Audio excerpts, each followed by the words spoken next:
A todas y todos.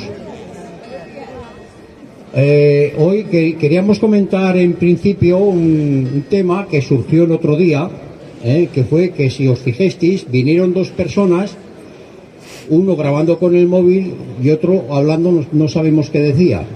Parece ser que pudieran ser sionistas, pudieran ser, tampoco lo sabemos.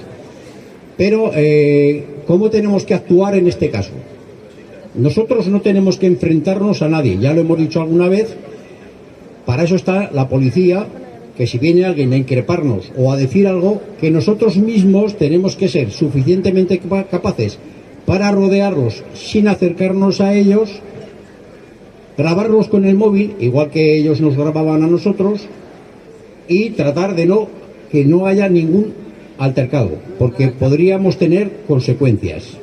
Entonces, por saber un poco cómo tenemos que movernos en este tipo de situaciones, que son indeseables, que además no son queridas por nosotros, porque nosotros no las provocamos, pero que hay gente que viene a provocar y que son provocadores natos para provocarnos. Que sepamos cómo tenemos que actuar para no tener ningún tipo de problema con ellos. Y que sea la policía quien con ellos tenga que hablar, discutir o hacer lo que tenga que hacer, o hacer las diligencias oportunas para que esta gente no nos moleste, porque nosotros tenemos permiso aquí de estar y ellos no. Me decía la compañera que tenemos gorras, si alguien quiere gorras, ya sabéis que son a 5 euros y aún quedan, por si alguien quiere.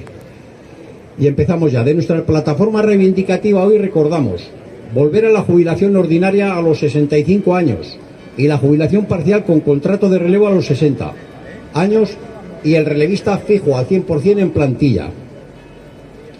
En el siguiente comunicado de unidad de acción pensionista denunciamos el gran aumento del coste de la vida que se ha combinado con creces el aumento del 2,7% de enero. Lo va a leer María José. Buenos días, compañeros y compañeras. No en nuestro nombre, no a nuestra costa. En la reunión del pasado día 9 de abril, plataformas y movimientos de pensionistas de los pueblos y comunidades del Estado constatamos la indignación de las personas pensionistas por el desorbitado incremento del coste de la vida, que hace que cada vez más personas pensionistas no consigan llegar a fin de mes. Hoy, este encarecimiento especulativo del coste de la vida hace que, aunque nuestras pensiones se incrementaron de manera general en enero un 2,7%, no hemos ganado poder adquisitivo, lo hemos perdido. Hoy, a escala mundial, quienes no tienen más objetivo que acumular y concentrar riquezas en sus manos, están imponiendo un orden mundial en el que sin disimulos impera la ley del más fuerte. Las agresiones imperialistas, las guerras, son el instrumento para expoliar las materias primas y controlar el mercado. Hoy las grandes corporaciones transnacionales y los estados que las protegen están acumulando beneficios extraordinarios, destruyendo pueblos, matando a sus habitantes. Un proyectil vale más que una persona. Las organizaciones de pensionistas abajo firmantes rechazamos un futuro como este para nuestros hijos, hijas y nietos y nietas. Y exigimos el fin inmediato de las agresiones imperialistas. Manifestamos nuestra indignación porque mientras que se nos niega derechos básicos como el derecho a la salud, a los cuidados, a una alimentación sana, viviendas confortables, etcétera, etcétera, otros con el dinero que nos roban se hacen cada vez más ricos y poderosos. En el año 2025, las empresas del IBEX 35 tuvieron beneficios en torno a los 70.000 millones de euros, de los cuales 34.000 millones fueron de la gran banca y 11.000 millones de las tres principales empresas energéticas. En este contexto, las medidas económicas y fiscales adoptadas por el Gobierno en el RDL del 20 de marzo del decreto ley, han sido ampliamente superadas y las rebajas fiscales solo están sirviendo para que las empresas energéticas y los monopolios de la alimentación obtengan beneficios extraordinarios. Ante esta situación insoportable, exigimos repartir equitativamente la riqueza mediante políticas fiscales equitativas y el incremento sustancial de los salarios y las pensiones. Ni un euro para la guerra. Salarios mínimos y pensiones mínimas suficientes que garanticen a todas las personas trabajadoras y pensionistas unas condiciones de vida dignas. Recuperar la pérdida del poder adquisitivo de nuestras pensiones, estableciendo la paga compensatoria del final de año. Ya sabéis que en enero nos compensaban un poco si había habido algún incremento. Revalorización automática de salarios y pensiones y recuperación del poder adquisitivo perdido. Poner límite al precio de los productos básicos, la energía, la vivienda, etcétera. Hoy estas demandas son tan urgentes como imprescindibles. Es una exigencia más necesaria y urgente que nunca y nos seguimos movilizando hasta conseguirlo. Esta batalla la vamos a ganar. Lo firma Coordinadora Estatal de Pensionistas, la CUESPE, Movimiento de Pensionistas de Euskal Herria, Movimiento de Andaluz de la Defensa de Pensiones Públicas, Movimiento Galego de Defensa de las Pensiones y Servicios Públicos, Coordinadora Estatal de Pensionistas y Plataformas de Pensionistas de Badajoz Móstoles. Gobierne quien gobierne, las pensiones y lo público se defienden. Gobierne quien gobierne, las pensiones y lo público se defienden. Gracias. Muy bien, María José. El sistema de cuidados a mayores debe desarrollarse mucho más. Conocemos el alto coste de las residencias privadas y la falta de residencias 100% públicas. Nos hacemos eco de las reivindicaciones en las asociaciones de mayores con este comunicado que a continuación vamos a leer. Los mayores piden ayuda ante el alto coste de los cuidados a dependientes. Es un derecho social. Lo va a leer Monse. Buenos días a todos, todas.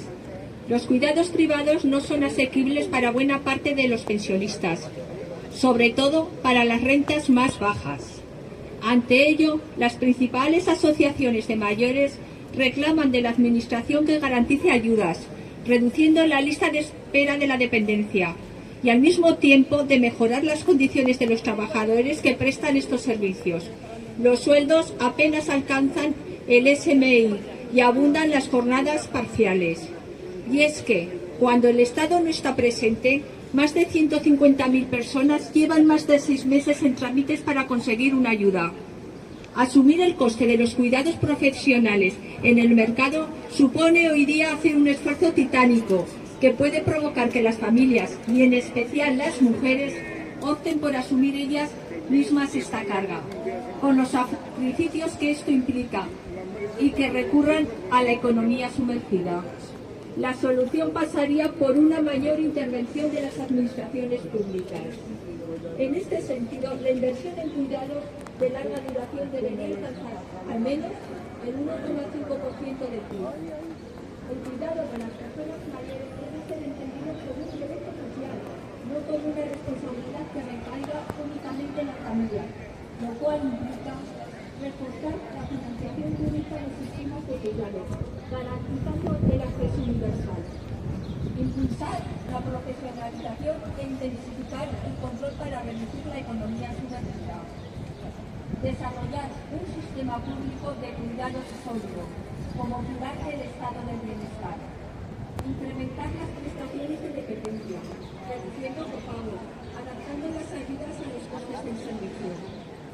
Topar los precios en todas aquellas residencias que reciban algún tipo de subvención pública. No se debería pagar más del 85% de pensión por parte de los residentes. Y se debe establecer planes de creación de residencias 100% públicas en todas las comunidades autónomas. Gobierne quien gobierne, las pensiones.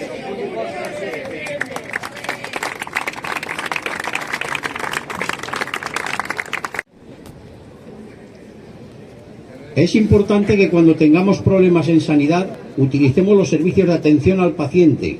A continuación, una información sobre este tema y lo va a comentar Alfredo. Alfredo. Buenos días a todos. Voy a leer una pequeña información que he recopilado para saber qué tenemos que hacer en caso de que estemos pendientes de una consulta, una cita, una revisión o incluso una intervención quirúrgica, porque todos tenemos en nuestro entorno, si no en nosotros mismos, problemas graves de retraso en la atención. ¿Me acerco bien? Vale. Muchos de los compañeros y compañeras, cuando estamos pendientes de cita para atención sanitaria, bien atención primaria en nuestros centros de salud o especialista, somos víctimas del deterioro del sistema público de salud, tanto en el retraso para conseguir cita previa como por la deficiencia asignación de tiempo de consulta con nuestro médico de familia, que ronda los 10 minutos y la verdad que es bastante deficitario, ¿no? Las recomendaciones al respecto, tanto de la Organización Mundial de la Salud como del Servicio Nacional de Salud y del Servicio Aragonés de Salud, establecen lo siguiente. Para consultas de atención primaria establecen un plazo de 48 horas. Casi nos da risa, ¿verdad? Y el Servicio Aragonés de Salud lo mejora, también más risa aún, lo pone, establece en 24 horas, perdón. Sin embargo, la realidad que sufrimos es otra, pues según datos oficiales, el retraso medio en la atención primaria en el conjunto del Estado supera los 8 días y en Aragón se encuentra entre los 5 a 6 días. Para atención especializada, el tiempo de espera recomendado por la OMS es de 30 a 60 días. Recomendación avalada también, como no, por el Servicio Nacional de Salud y el SAS. Para las pruebas diagnósticas de especialista, el retraso máximo será de 30 días. Esta información, de alguna manera, la he recogido para que sepamos qué derechos tenemos, porque luego estamos todos pendientes de un año, un mes, 2 semanas. No, hay una normativa que sistemáticamente las administraciones incumplen. Os voy a poner unos ejemplos. Cáncer de mama. La población diana, mujeres entre 50 y 69 años, con plan de ampliación hasta 34 previsto, pero aún no aprobado. Periodicidad, cada 2 años mamografía. Ya me diréis algunas si estáis todas en ese rango. Cáncer de cuello, de útero o cáncer de cervix. Población diana, mujeres entre 25 a 34 años, mediante citología cada 3 años. Entre 30 y 65 años, prueba de detección papiloma humano con revisión cada 5 años, en caso de pertenecer a población de riesgo por antecedentes familiares o otras causas diagnósticas. Os diré, por ejemplo, que en este caso, antes la revisión de la citología era cada entre 35 y 65 años, era de 3 años, y ahora lo han mejorado por las narices, lo han pasado a 5. La vacunación contra el papiloma, esto sí que se cumple bastante reglamentariamente, con norma general a partir de los 12 años. Cáncer de colon, población diana, hombres y mujeres de entre 50 y 69 años, ampliado en Aragón en 2020 hasta los 74. Periodicidad de cribados, cada 2 años mediante test de sangre oculta en heces. Si se ha realizado colonoscopia de alta calidad sin hallazgo, se recomienda incorporarse al programa de cribados cada 10 años. Para la población de riesgo especial por antecedentes familiares, la OMS recomienda adelantar la prueba a los 40 años. Comunicación de resultados, esta es otra. La recomendación escrita es unas pocas semanas. Ya me contaréis. Cáncer de próstata, población diana. Hombres a los 50 años en consulta del médico de familia deberán solicitar pruebas para diagnóstico. Con antecedentes familiares, solicitar los controles a partir de los 40-45. Periodicidad, análisis de PSA, una proteína que produce la próstata que se encuentra en la sangre, y hay unos baremos establecidos, ¿no? Y tacto rectal, según Servicio Nacional de Salud, cada 2 a 4 años, con valores de PSA entre 1 inferiores a 1 nanogramo por mililitro, y cada 1 a 2 años para valores de PSA entre 1 a 3 nanogramos por mililitro. Plazo de diagnóstico, estamos en lo mismo. Para pruebas con sospecha, el Justicia de Aragón, que predetermina como plazo máximo de respuesta 30 días. O sea que hasta el Justicia está metido en este lío para que veáis que la normativa y las propuestas preventivas que de alguna manera a todos nos convienen están establecidas, luego se incumple. ¿Por qué? Pues porque lo denuncian diariamente las mareas blancas, falta medios, falta gente, están quitando la atención de urgencias y de muchos centros de salud en los barrios, bueno, lo que todos conocemos, ¿no? Os he traído unas hojas para que veáis que no es nada complicado hacer una queja el que esté en situación que considere irregular, ¿no? En cuanto a su tratamiento, a sus plazos. Por eso os he traído los ejemplos, para que tengamos idea de que existen esos plazos. Otra cosa es que como ciudadanos ejerzamos el derecho de reclamarlo por la instancia que corresponda. El modelo para presentación de la queja se puede hacer trámite telemático mediante uso de la sede electrónica del Gobierno de Aragón mediante modelo normativo, recomendada por agilidad. Presencial en los servicios de información y atención al ciudadano del SAT, centro de salud asignado u hospitales, rellenando impreso normalizado disponible al efecto. Mediante registro en cualquier oficina del registro de la Administración. También en la página de Salud Informa, ahí tenéis, vais abriendo las páginas y veréis que en participación, luego pasáis a sugerencias y quejas y luego ahí aparece ya el impreso para rellenar. La recomendación de los que han pasado por este trance es coger el impreso, rellenarlo y llevarlo a vuestro centro de salud, evidentemente porque también son afectados y yo creo que lo reciben amorosamente que se les apoye en estas deficiencias, ¿no? Entonces, pues creo que nada más. La hoja de queja la tenéis aquí, pues hay que echar un vistazo, pero la tenéis en la página web y tanto en el ASUR y en los ambulatorios os los darán encantados. Gobierne como gobierne, las pensiones y la sanidad, y eso, y lo público también. Muy bien, muy bien. También queríamos hacer un comentario hoy con respecto a las listas negras de Cádiz. Queremos hacer una reflexión y dar una respuesta al Comité de Empresa Intercentros de Navantia. La carta la va a leer Miguel. ¿Acordáis que el otro día hicimos un comunicado de solidaridad con los compañeros de Navantia? Estos compañeros que están subidos en una grúa, llevan ya casi 10 días subidos en una grúa porque están puestos en unas listas negras y no consiguen trabajo en las empresas. El vídeo lo llevamos, lo mandamos a la compañera de COESPE allí en Cádiz, que es una portavoz de COESPE allí en Cádiz, y además de darnos las gracias y de pasárselo a los compañeros del CTM, nos están mandando todo lo que es la información de lo que están haciendo los compañeros allí, de la solidaridad que están recibiendo de gran parte de los trabajadores y sindicatos, y eso no solo a nivel del Estado, sino a nivel internacional.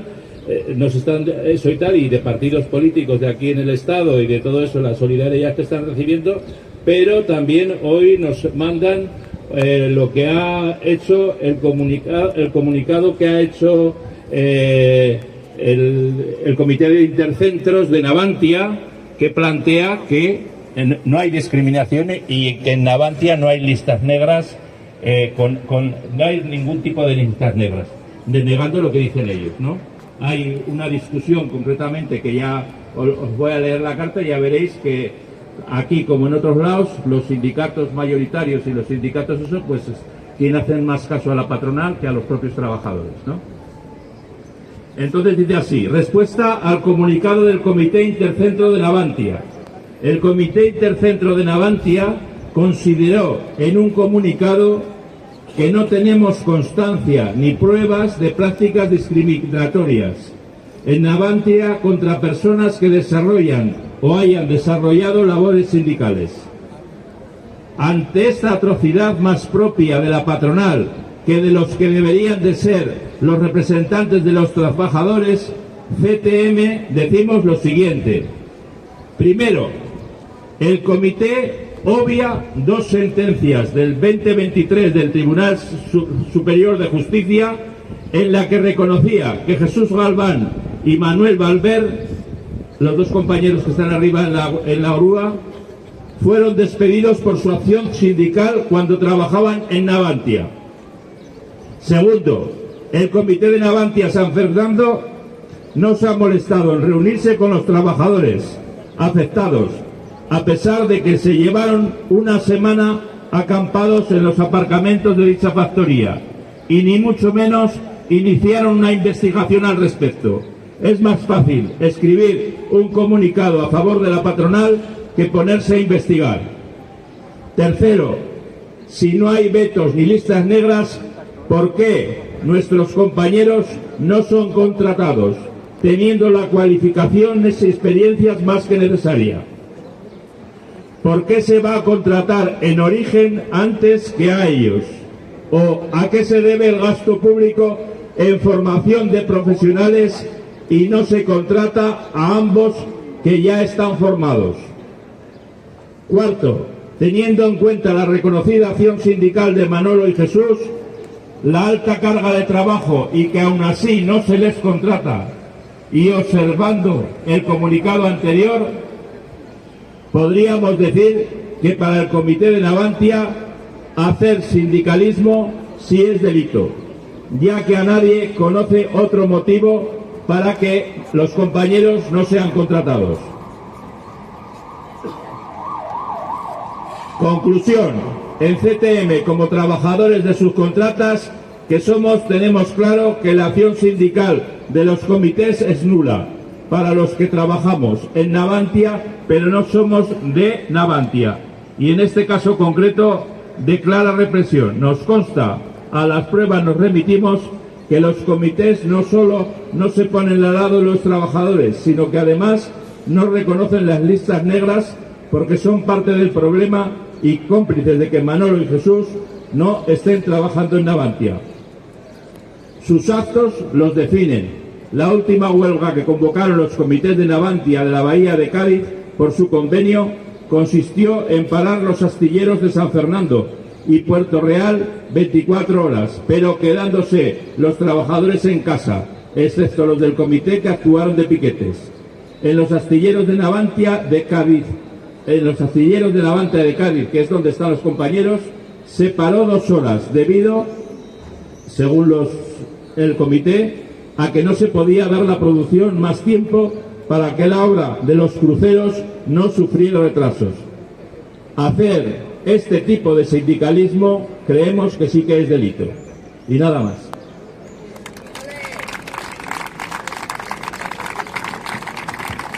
Tenemos el micrófono abierto y Antonio Matinero nos va a decir alguna información que tiene. Va en general para todos, pero en especial para los que están afectados por los coeficientes reductores. Estábamos esperando de que el Parlamento Europeo, la Comisión de Peticiones, mandase una carta al Gobierno. Esto salió en el octubre del año pasado. Nos llegó el fin de semana pasado, el viernes, nos llegó la noticia de que esa carta ha sido enviada. Lo único que el secretario de Estado, Borja Suárez, pues hasta el momento han pasado 4 meses y no se ha dignado contestar. No tienen un plazo de contestación ni obligación de contestar, pero nos parece que es un poco reírse de las instituciones cuando aprueban una moción, todo el gobierno, todo el Partido Socialista o todos los partidos de gobierno y los que los apoyan una moción defendiendo lo nuestro y después se niegan a contestar a una pregunta que le hace el Parlamento Europeo explicando por qué estas penalizaciones. Eso por un lado. Después estábamos pendientes a ver si podíamos ir al Tribunal de Justicia Europea. Bueno, eso está descartado ya porque teníamos un proceso judicial aquí en España con un caso y entonces las 2 sentencias que han salido, tanto el Juzgado de Guardia de Madrid que lo llevaba salió negativo, no nos dieron la razón, entonces se recurrió al Tribunal de Justicia madrileño y han vuelto a ratificar la misma sentencia. Entonces la única forma que podíamos haber llegado al Tribunal de Justicia Europeo es que un juez del tribunal no estuviera de acuerdo con la sentencia de los demás y lo elevara al Tribunal de Justicia Europeo. Eso no ha sucedido, con lo cual ese camino en principio se nos queda paralizado. Hay que seguir con la solución política en Europa a partir de aquí en España. Y otra cosa más que os quería decir, esta tarde tenemos en el comité una reunión porque no sé si habéis leído las últimas noticias de los sindicatos que han salido este fin de semana.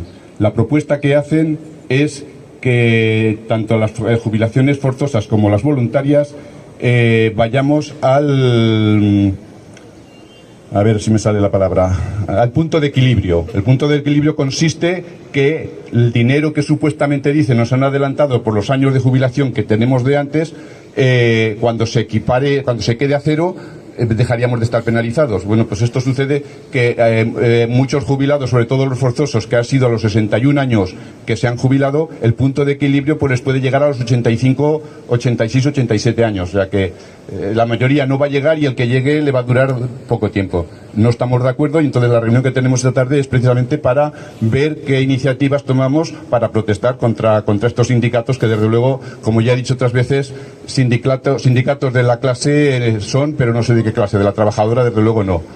Entonces, pues bueno, un poco están las cosas así. Tenemos mucha esperanza de conseguir algo porque tenemos pendientes reuniones. Hay en el ambiente del gobierno y de los partidos que lo apoyan ganas de negociar. No sabemos qué nos ofrecerán, pero bueno, se han movido algo, porque hasta ahora era no, no, no y no. Ahora por lo menos han dicho de que bueno, pues que habrá que sentarse y negociar. Entonces, pues bueno, es un poco información para todos de cómo está el tema y de que seguimos luchando. Todos los partidos que nos apoyaron en la moción están presentando por escrito al Gobierno una carta con 4 preguntas que les pasamos nosotros, en las cuales pidiendo explicación el por qué no lo hacen cuando votaron a favor. Nosotros decimos que si han reconocido que es injusto y no lo solucionan, están prevaricando. Pero bueno, ahí se queda. No tienen tan poca vergüenza que les da igual lo que les digamos. Entonces eso, los partidos que nos apoyaron en la moción están pidiendo estas explicaciones y intentamos hacer presión. Está pendiente también el que, aunque el Pacto de Toledo no va a sacar nuevas recomendaciones, durarán los años que duren, pero nos han ofrecido el poder ir a explicar allí en el Pacto de Toledo nuestra problemática. Lo bueno que tendría eso es que seguidamente también nos han dicho de hacer una rueda de prensa en la sala de allí del gobierno, o sea, de la comisión.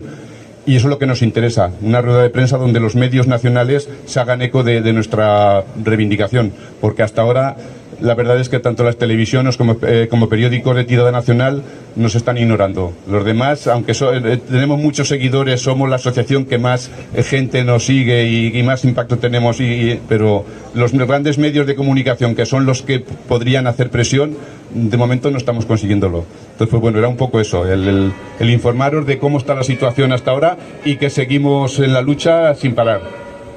Eso es todo. Muchas gracias, Antonio, muchas gracias. En las citas de la semana, yo quería hacer una reflexión sobre lo que estamos viendo hoy aquí. Cómo el Gobierno de la Nación quiere regularizar los inmigrantes que quiere regularizar, son 500.000, y cómo podemos ver que los ayuntamientos, sobre todo del PP, están obstaculizando de manera flagrante que esta gente se regularice. ¿Cómo lo hacen? Pues simplemente haciendo unas colas de espanto. Posiblemente la mayor parte de esta gente tenga que volver mañana, pasado y al otro.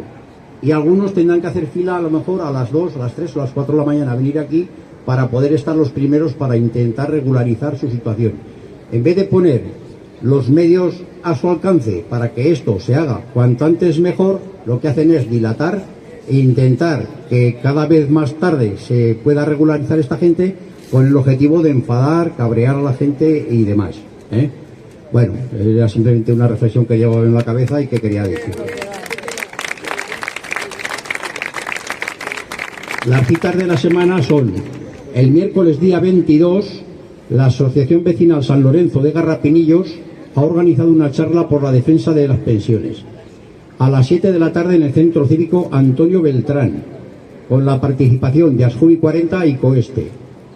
Aquel que quiera acudir a esa cita, la línea de autobuses, la número 604, se coge detrás del Museo Pablo Serrano, en el Paseo María Agustín, y en el mercado, en el antiguo mercado del pescado en la avenida Navarra.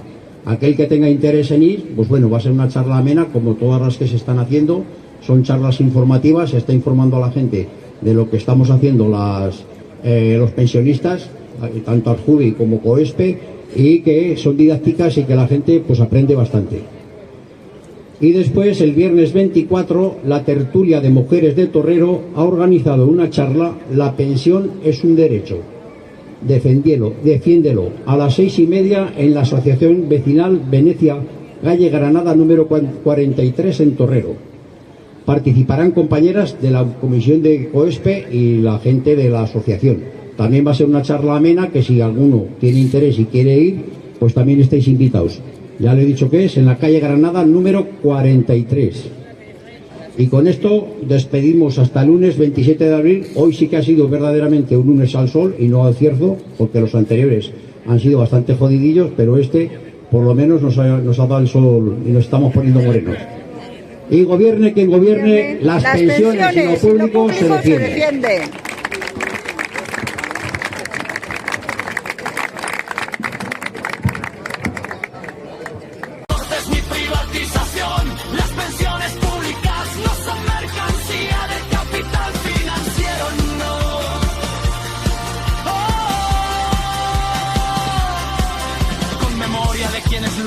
De quienes ya no están, seguimos levantando la voz porque rendirse no es opción jamás.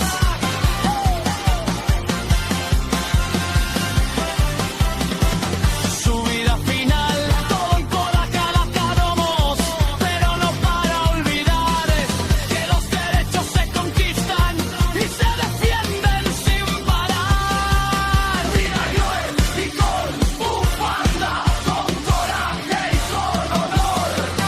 Las pensiones son del pueblo y el pueblo no se rindió.